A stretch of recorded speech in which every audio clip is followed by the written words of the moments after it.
Hi, I'm Patty. I'm a jewelry designer here at Fire Mountain Gems and Beads.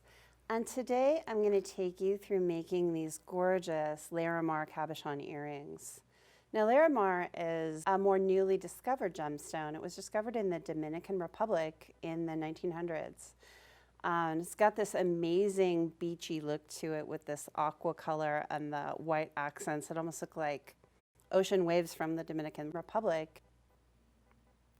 So the first thing we'll do is set the cabochon stone in this really pretty filigree setting. So I'm going to go ahead and set that aside. And we'll pull out one of our cabochons. Isn't that a great one? And one of the settings. It's a link setting, so you'll see it has a little loop on either side, so there's no real upside down, although you can see that the top of the setting has kind of a crown and the bottom of the setting has kind of an opening, so you might want to kind of pay attention to which side you want up and which side of the cabochon you want up. I'm just going to drop the cabochon into the setting. Sometimes you have to just work it around a little bit to make it fit. They're pretty well calibrated, so it should fit in the setting pretty well. And you want it to go to the bottom of the setting if you can get it to. So sometimes I'll just use the tip of my finger, maybe my little finger there, and kind of massage it in a little bit. Try and get it to go to the bottom of the setting. That's pretty good. Okay, so now what we need to do is we need to push the sides of the setting over the cabochon to keep it in place. And my favorite tool for doing that is a bezel roller. This is called a bezel roller. You'll see that it has kind of a curved edge here that I'm going to rock against the bezel. And you can also go this direction too. You just kind of use different movements. So I'm going to anchor this side with my finger really well. And then I'm going to take my bezel roller and I'm going to push against one of those little points on, you can see here. And then on the opposite side, I'm going to grab another point and I'm going to push against that. And I'm just rocking it against there kind of gently. You don't have to get it all the way yet. And I'm going to go around to each point and I'm going to do that. Kind of gently rock it in against the cab. And you notice how I'm anchoring the opposite side every time, so I have something to push against. Okay, now that I have all the points pushed down, there are these little spaces in between the points that I want to get flushed down too. So now that it's really nice and secure in there with the prongs, I'm going to take my bezel roller, instead of this direction, I'm going to take it this way and I'm going to rock it against, and it takes a little bit of pressure, and I'm going to go around, I'm going to keep doing that kind of to each one. It's not going to get it all the way down, but it'll get it a little further down each time.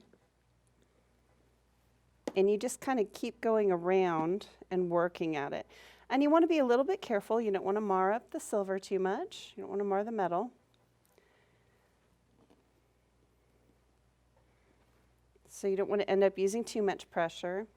Okay, now that I've kind of rolled it side to side, I'm going to take the original orientation up and down here. And right at the edges of each of these prongs, I'm going to roll it up.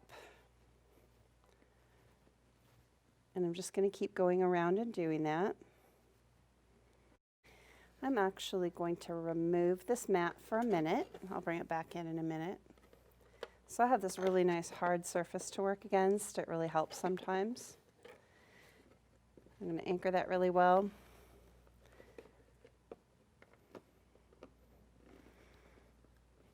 There, that makes all the difference.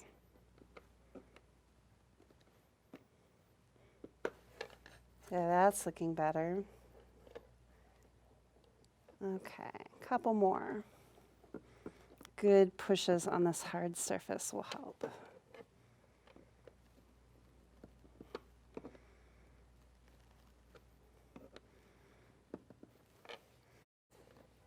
There, that's really nicely set. I think one more space down here, like there. All right, so we've got our set cabochon in our bezel. That looks really nice. It's got really kind of an organic feel to it, which is great for a beach-themed jewelry. You can see the finished earring here. The next thing I'm going to do is create this link that's going between the cabochon, the setting, and the drop here. I'm going to do that with this wire. It's about 20 gauge wire. And I'll cut off probably an 8-inch section of wire or so, maybe 9. It's better to cut an inch too much than have too little.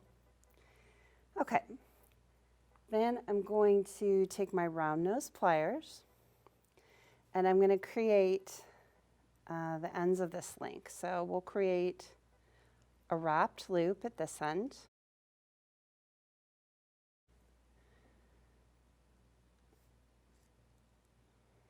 There we go.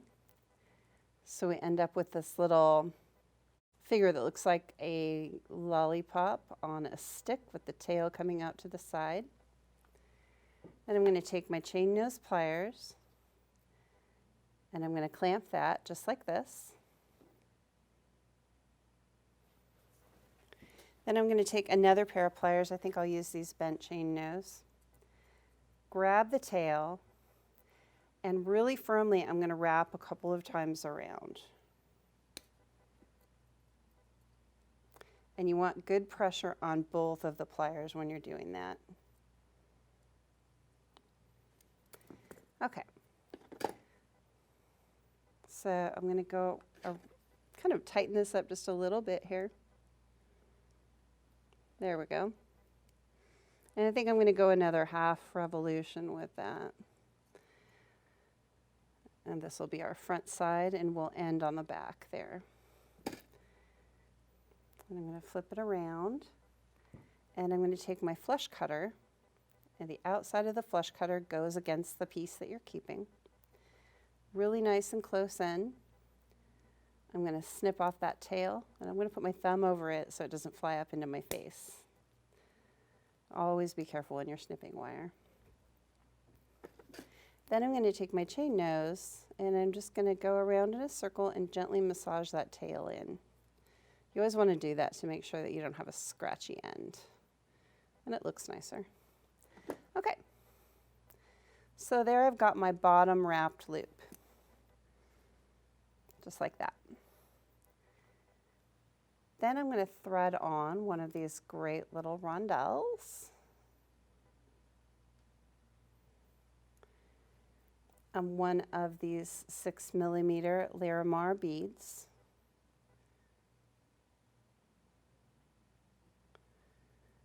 Okay. Then I'm going to use my chain nose pliers and I'm going to leave a little bit of room to make a wrap when I'm finished.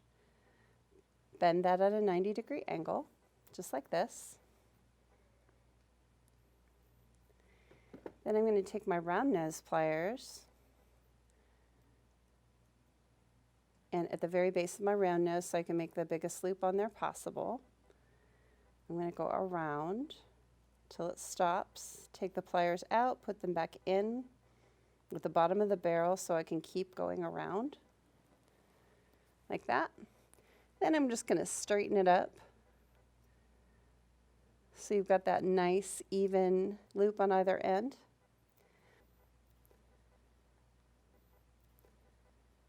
Now, before I finish this loop off, I want it to go on this bottom link of my cabochon link here. So I'm going to open this up just a little bit and then thread on my cabochon.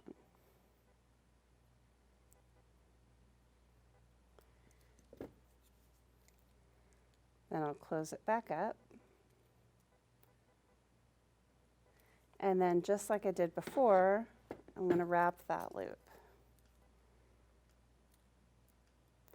I don't really want to grab it too close to the end here because I want to have room to wrap. It's okay to really grab your tail at the end out here. And then you want lots of pressure on both of the pairs of pliers. Make sure that those wires are really well clamped.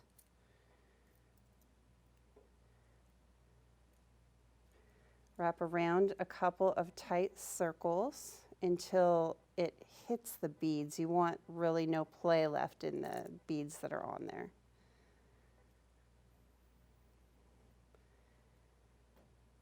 There.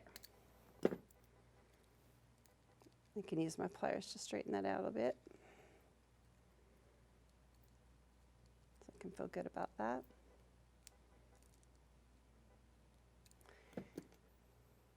And then with the outside of my flush cutter against the piece that I'm keeping, I'm going to get in there and snip that tail off really close, and I'm going to hold on to the tail so it doesn't fly. And then take my chain nose pliers and very gently go around and just make sure that tail is tucked in really, really well. So now we have our link attached to our set cabochon. Then we're going to make this little rondelle dangle here. So I'm going to use one of these cute little ball pins, thread on the rondelle.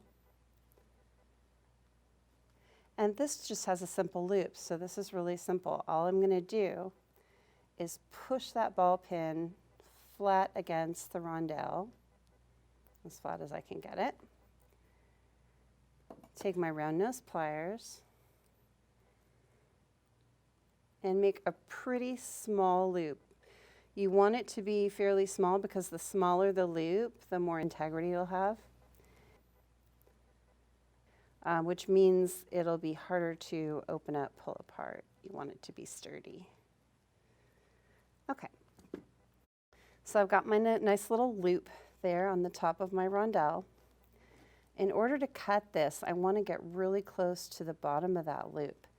So there's a little trick for doing that. I'm going to take my chain nose pliers, clamp the loop, and I'm going to bend it away from the rondelle like this. That gives me space to get my flush cutter nice and close to the bottom of that loop and cut that off.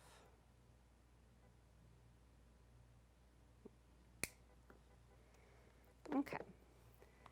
Then all you have to do is bend the loop back into place. I'll use my chain nose for that. Okay, so I'm going to open it sideways. Whenever you open a loop like this, an eye pin, a jump ring, always open it sideways. I'm going to thread that on to the bottom loop of my link. And then close it back up sideways, and I want to rock it back and forth right against the stem that's already there, so the loop is really nice and tight. Okay. All we need to do is add the ear wire. These ear wires are really nice. You can open it up a little bit there. All you need to do is pull these out a little bit, and again, I like to open them sideways. I don't like to open them out because it keeps the shape here much nicer. And then figure out which direction you want to, sometimes I take a couple shots at this. There we go. You want to make sure that the cabochon is facing front to your ear wire. And then just take your pliers and rock that back closed back and forth until it's really nice and tight against the wire. And then that keeps your earring on there. And there you have these gorgeous Larimar cabochon earrings. These are perfect for day at the beach. Enjoy your summer.